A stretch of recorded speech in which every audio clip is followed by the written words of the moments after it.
Hello friends, नमस्कार साथियों। Drawing teacher के ऊपर लगातार कवरेज इस वीडियो के माध्यम से मैं दूंगा। साथ ही जो कोर्ट के आदेश हैं उनका क्या असर इस केस पर पड़ेगा और आने वाले पूनम रानी का जो केस है उसका क्या असर पड़ेगा, रिजल्ट कैसे आ सकता है, तो ये सारी बातें यहाँ इस वीडियो के माध्यम से हम करेंगे। अगर आपको वीडियो अच्छी लगे तो इसको लाइक ज़रूर कर देना, अपने कमेंट्स ज़रूर करें।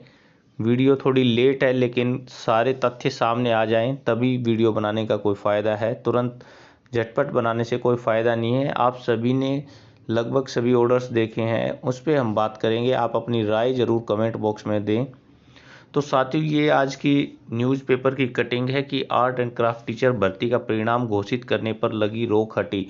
तो जैसा आपको पता है, मनप्रीत वाले जो केस में जो हाई कोर्ट ने जो फाइनल रिजल्ट करने के लिए रोक लगा दी थी और उनको इंटरव्यू के लिए बुलाया गया था। आज यानी 27 तारीख को उनका इंटरव्यू शेड्यूल किया गया है, तो वो आज अपना इंटरव्यू देंगे।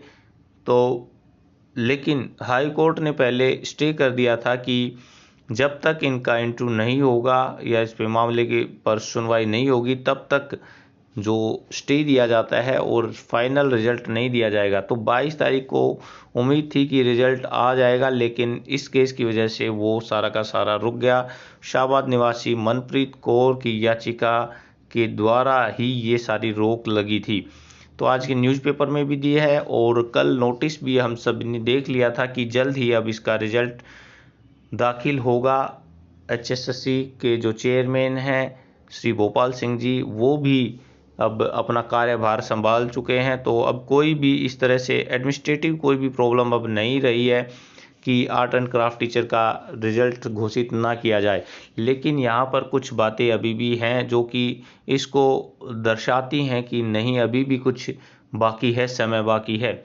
तो देखिए, ये जो केस है हमारा, ये मनप्रीत कौर और state versus Haryana and others, ये कल का केस था और 22 तारीख की जो भी पूरी कार्रवाई थी वो इसमें शो की गई है।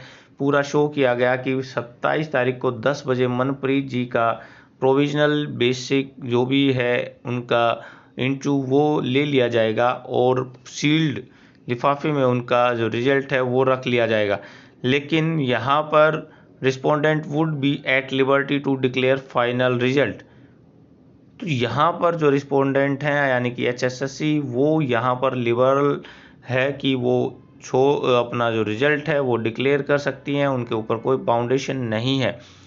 तो यहाँ से तो बिल्कुल क्लियर हो गया है। ये जो 22/3/2021 को ही ये पिटीशन लगी हुई थी, लेकिन जो हमारा जो रिजल्ट है, ये जो मनप्रीत कौर का जो डेट है वो देखिए 26/3/2021 को इसका रिजल्ट आया था। मतलब यहाँ पर जो हमारे हाई कोर्ट ने ये जो CWP 67892021 इसके तहत उन्होंने बोल दिया कि अब इस पे जो लगी अंतरिम रोक है वो हटा ली गई है।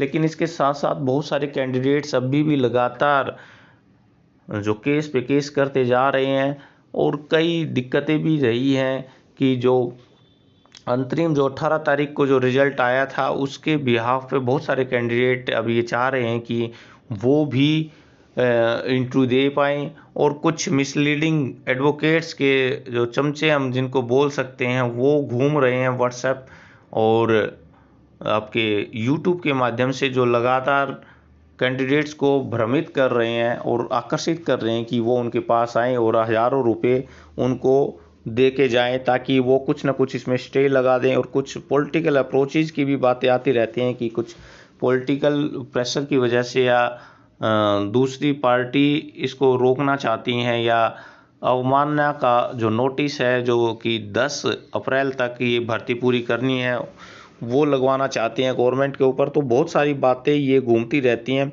तो उसमें क्या सच्चाई है वो तो आप अपने कमेंट बॉक्स में ही बता सकते हैं। लेकिन अभी भी बहुत सारे केस इस पे लगे हुए हैं। सबसे बड़ा तो जो है पूनम देवी का है और उसके साथ ही बहुत सारे रिस्पोंडेंट हैं, बहुत सारे कैंडिडेट्स हैं जिन्होंने उसके माध्यम से इस पे लगाया है। तो मैं यहाँ पर उसको सारा का सारा आपको डिटेल में दूंगा।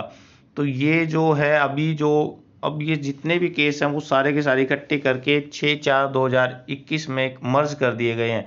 मतलब अब जितने भी केसेज होंगे वो एक ही जगह सुनवाई होगी। तो इस पे देखते हैं कि तब उस पे क्या होगा।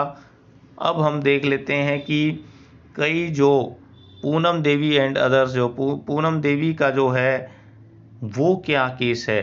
तो देखिए, उन्होंने रविंदर बांगर जी एडवोकेट हैं, वो पिटिशनर के काफ़ी केसेस यहाँ पे लगा रहे हैं और यहाँ पर उनका भी कई केसेस हैं वही मार्क्स वाले। अब ये वाला आप देखिए और इससे अगला ये भी एक अलग केस है। तो ये 5 मेंबर्स का है, डिफरेंट कैटेगरीज का। यहाँ पर भी उन्होंने दिया है कि उनके जो मार्क्स थे वो सफिशेंट थे। लेकिन यहाँ पर फिर से देखिए कि directed to respond commission not to finalize a selection pertaining to the same very post. तो यहाँ पर भी ये दिया गया कि अभी फाइनलाइज इसमें ना किया जाए, तेजेंद्र सिंह जज जो हैं उन्होंने बोला है कि फाइनल जो भी रिजल्ट है वो अभी फाइनलाइज ना किया जाए। अब यहाँ पर है ये जो मेन है हमारा 6911 CWP जो है Poonam and others versus state of Haryana and others. ये जो केस है इस पे अब टिकी हुई है हमारी पूरी की पूरी जो निगाहें हैं, क्योंकि यही केस अब बचा हुआ है। और जो दूसरे अन्य केस थे, क्योंकि इसमें ज़्यादा केसेस नहीं लगे हुए हैं, केवल वो कैंडिडेट्स ही लगा रहे हैं केसेस जो कि ये कह रहे हैं कि हम एलिजिबल हैं और जो 50% की जनरल ने और दूसरे जो कैटेगरीज की जो मेरिट लिस्ट है वो डाउन करके बुलाए गए थे, तो उनमें वो भी शामिल हैं। तो ये 20 पिटिशनर्स हैं और जनरल कैटेगरी से, BCA से और BCB कैटेगरी के ही हैं वो सारे के सारे। तो वो कह रहे हैं कि हमें वाइवा के लिए, इंटरव्यू के लिए बुलाया जाए। तो क्योंकि 50% जनरल की, 45% SC के लिए मिनिमम थी, तो ये और 25% जो 25 मार्क्स का जो इंटरव्यू था, तो वो ये कह रहे हैं कि 3 टाइम्स बुलाने चाहिए थे, लेकिन उनको नहीं बुलाया गया स्क्रूटनी होने के बाद में भी। तो इस तरह की ये चीज़ें हैं। तो यही केस अब मेन रह गया पूनम देवी वाला जो केस है वो मेन केस रह गया। अब इसी पे सारा का सारा मर्ज कर दिए गए हैं। तो पिटिशनर इसमें आके जुड़ रहे हैं, बहुत सारे पिटिशनर्स जुड़ रहे हैं, लेकिन उनको भी पता है कि उनके मार्क्स बहुत कम हैं और वो जो एक्यूरेट जो हमारी मेरिट बनेगी, जिसके बारे में हमने डिस्कस भी किया था, उस पे वो नहीं पहुंच पाएंगे। आप अपनी राय ज़रूर दें और चैनल को सब्सक्राइब ज़रूर कर लें ताकि आपको ऐसी ही जानकारियाँ मिलती रहें। तो ये पूनम देवी का पूरा डिटेल्स मैंने आपको डिस्कस किया है। अब लास्ट में जो इसका जो मेन कंक्लूजन आया वो ये है कि entire selection process is under scrutiny. मतलब यहाँ पर पूरा का पूरा देख रेख में आएगी ये कोर्ट के, टू अवॉइड फर्दर कॉम्प्लिकेशन।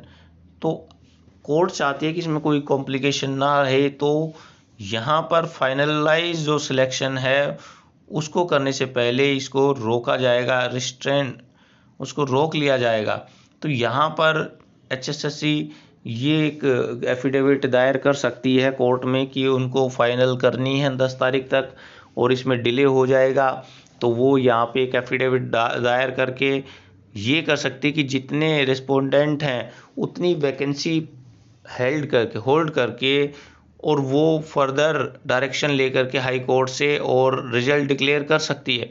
ये सब कुछ होता है और इसी तरह से हाई कोर्ट्स अपने जो भी कैंडिडेट्स हैं उनका रिजल्ट रोक के उतनी पोस्ट को रिटेन करके और फाइनल दूसरे रिजल्ट्स को डिक्लेयर कर देती हैं। ऐसे तो ये फिर कोई ना कोई केस चलता रहेगा। अब इस बात की क्या गारंटी कि इसके बाद केसेस ना हो। ITI का केस है या दूसरे केसेस हैं, बहुत सारे केसेस में अभी भी चल रहे हैं, तो ऐसा ही होता है। तो HSSC अब इस पे क्या कार्रवाई करती है ये तो अभी आने वाला समय ही बताएगा, लेकिन अभी भी ये केस फंसा हुआ है। किस तरह से जो HSSC यहाँ पे मीडियम जो बीच का रास्ता अपना करके वो कैसे रिजल्ट डिक्लेयर करती है ये तो समय ही बताएगा। लेकिन आप अपनी राय ज़रूर कमेंट बॉक्स में बताएं, चैनल को सब्सक्राइब करें और ग्रुप में जुड़ने के लिए जो डिस्क्रिप्शन में लिंक है वो भी ज़रूर देखें और वहाँ पर आप उसमें ज्वाइन करें। तो साथियों, जय हिंद, जय भारत। आपसे फिर मुलाकात होगी नई किसी टॉपिक पे और नई इस केस से संबंधित कोई डिटेल के लिए। Thank you.